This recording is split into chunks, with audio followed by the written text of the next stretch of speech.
ذاکر رہتے ہیں. چنانچہ حدیث پاک کے مسلم شریف کی روایت ہے حضور نبی پاک نے فرمایا من قال لا الہ الا اللہ فی قلبہ، فرمایا جس نے دل کے ساتھ ایک مرتبہ پڑھ دیا لا الہ الا اللہ محمد رسول اللہ فدخل الجنہ، دل سے ایک مرتبہ پڑھ دیا فرمایا سیدھا جنت میں جائے.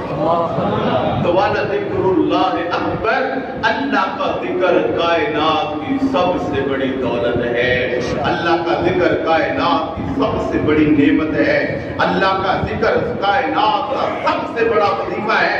چنانچہ اس بات میں آتا ہے کہ قیامت کے دن اللہ کی بارگاہ میں ایک ایسے مجرم کو لایا جائے گا کہ جس کے گناہوں کا جو دفتر ہے وہ 99 دفتر گناہوں کی، 99 کتنے 99 اور یعنی گویا رجسٹر، اور سارے کے سارے بد اعمالیوں سے بھرے، گناہوں سے بھرے، بڑے چھوٹے صغائر کبائر تمام دنیا کا تو گناہ ہے کہ جو اس کے رجسٹر میں نے لکھا ہو، 99 رجسٹر، 99 دفتر.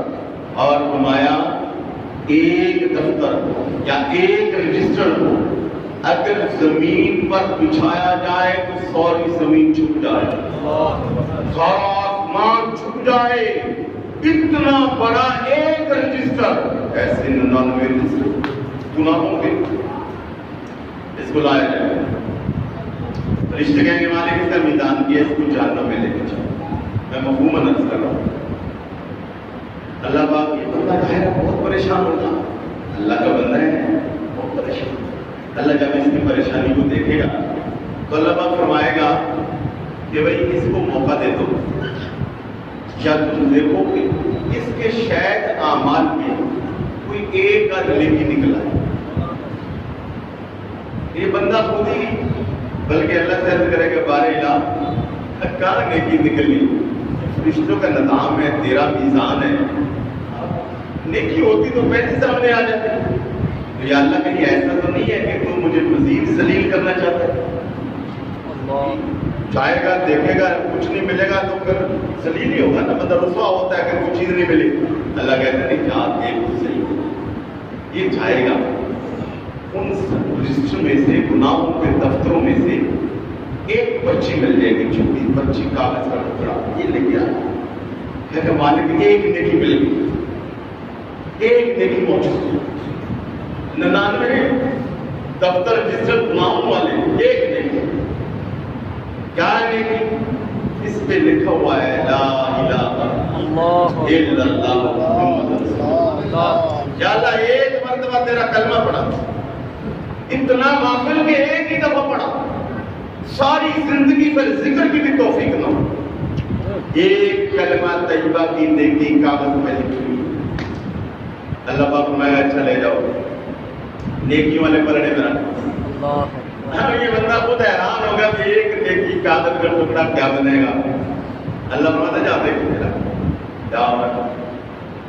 یہ کہتا ہے نیکیوں والے پلڑے میں وہ ایک کاغذ کا ٹکڑا اور دوسری طرف 99 دفتر گناہ ہوتے. ایک دفتر زمین و آسمان سے بھاری بڑا.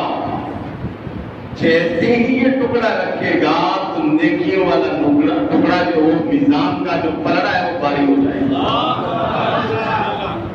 اب لوگ حیران ہوں گے، فرشتے بھی حیران ہوں گے کیا بنا. تو رب کائنات فرمائے گا میں نے تمہیں نہیں کہا تھا والا ذکر اللہ اکبر، میرا ذکر کائنات کی ہر چیز سے بڑا ہے، میرا ذکر کائنات کی ہر چیز سے بڑا ہے. جس کے گناہ اگر بھاری ہو جائے تو کیا مطلب، گناہ بڑا ہوا نا تو گناہ نہیں بڑا ہو سکتا. اللہ کے ذکر سے کوئی چیز بڑی نہیں ہو سکتی. تو میرے بھائیو ذکر و فکر والی زندگی، ذکر و فکر والی زندگی. اچھا یہ بھی میں عرض کروں، ذکر والی ہم اگر زندگی گزاریں گے تو اس میں اللہ کا کوئی بلا نہیں ہم کر رہے. اللہ کو کوئی ضرورت نہیں ہے، وہ غنی عن العالمین ہے. ذکر اللہ کا کریں گے، بھلا اپنا کریں گے. ذکر اللہ کا کریں گے دنیا و آخرت قبر اپنی سنوارے. آج کی اس دنیا میں نفس نفسی کا عالم ہے اور آئی ٹی اور ٹیکنالوجی کا دور ہے. آپ جانتے ہیں کہ شہری زندگی کے اندر بھی انسانوں کا جمع غفیر ہے مگر لوگ تنہائی محسوس کر رہے ہیں. ہر چیز گھر میں موجود ہے, ساری زندگی میں سہولیات اللہ نے دی ہیں مگر دل ہے کہ بجھے ہوئے, طبیعتیں ہیں کہ بوجھل, دل لگتا نہیں اور پتہ نہیں کیا کیا پریشانیاں ہیں. پوری دنیا اس وقت سکون کی متلاشی ہے, اطمینان کی متلاشی ہے. اطمینان مل جائے, سکون مل جائے. رب کائنات نے یہ بھی فرما دیا کہ لوگوں تمہیں سکون گاڑیوں میں نہیں ملے گا, بنگلوں میں نہیں ملے گا, کوٹھیوں میں نہیں ملے گا, تمہیں شادیوں میں نہیں, بیوی بچوں میں نہیں, شراب جوئے خانے میں نہیں. آؤ میں تمہیں بتاؤں میں نے اطمینان کی دولت کو کہاں رکھا ہے. الا بذکر اللہ تطمئن القلوب, میں نے دلوں کا سکون اپنے ذکر میں رکھ دیا. سنو, دلوں کا سکون اللہ کے ذکر میں ہے, یاد الہی میں ہے, یاد الہی میں ہے. تو اس لیے جو اور دوسری طرف کا فرمایا, آج آپ دیکھتے 5,000 روپے کمانے والا بھی رو رہا ہے, 50,000 والا بھی رو رہا ہے, 5 لاکھ روپے والا زیادہ رو رہا ہے. اور نہ ہمارے وقت میں برکت ہے نہ ہی ہمارے رزق میں برکت ہے. شب و روز ہے کہ گزرتے چلے جا رہے ہیں. ایسا ہے کہ کوئی جتنا بھی کما رہا ہے پتہ نہیں چل رہا. ایک عجیب سی بے برکتی کا نظام بنا ہوا ہے. اللہ اکبر, یہ کیوں ہے؟ ہر کوئی زندگی تنگ ہوئی پڑی ہے. ایک مزدور ہے تو چیخ رہا ہے اور ایک سربراہ مملکت ہے تو وہ بھی پیشیاں بھگت رہا ہے. وہ بھی پریشان ہے. عجیب معاملات ہیں. سکون چیز کی, اس نام کی چیز نہیں ہے لوگوں کے پاس. حقیقت بات ہے اگر وہ کہیں دکھائی دیتی ہے اللہ والوں کی مجلس میں, وہ ذاکرین کی مجلس میں, وہ ذکر والوں کی مجلس میں.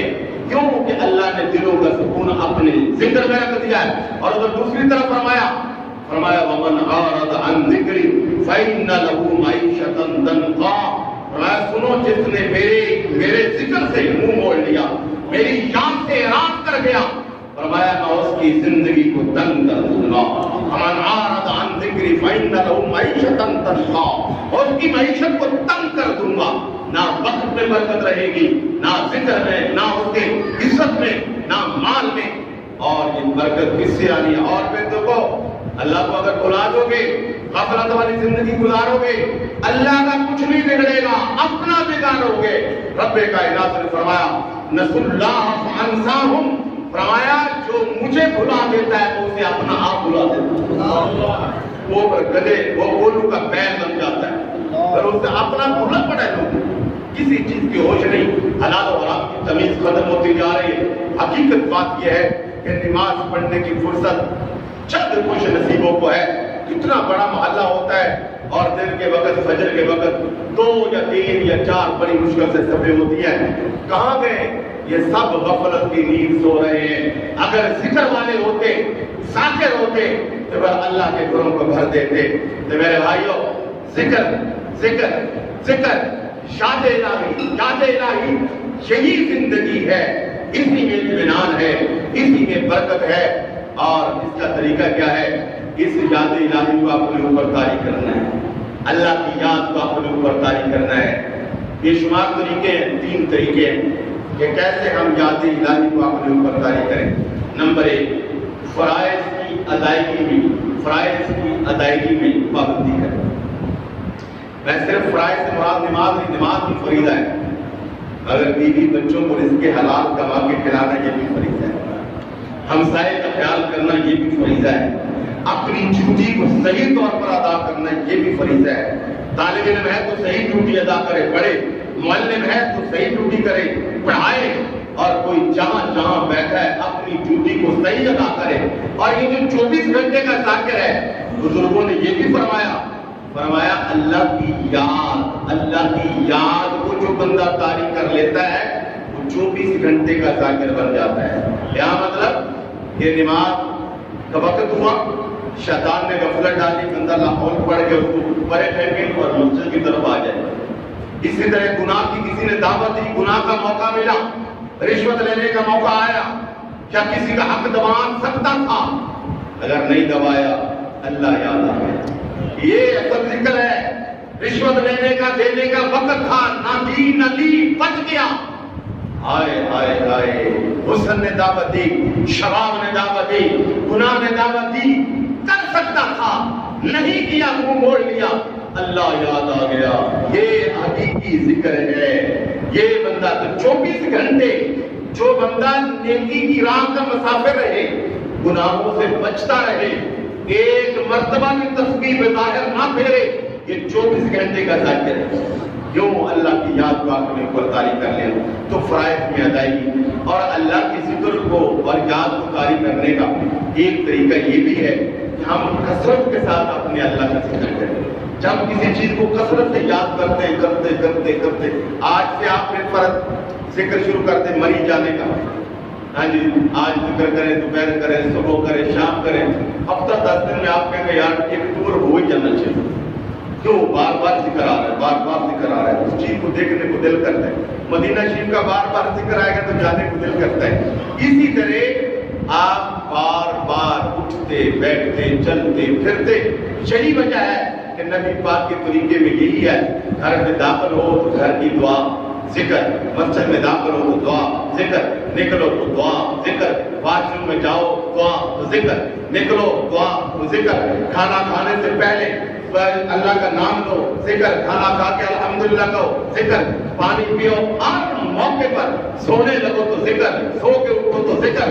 کیا مطلب؟ ہمیں یہ سارے معمولات بھی یہی بتا رہے ہیں، اے بندہ مومن تیری زندگی اسی میں ہے کہ تو ہر وقت 24 گھنٹے اللہ کی یاد کو اپنے اوپر طاری کر لے۔ تو قسم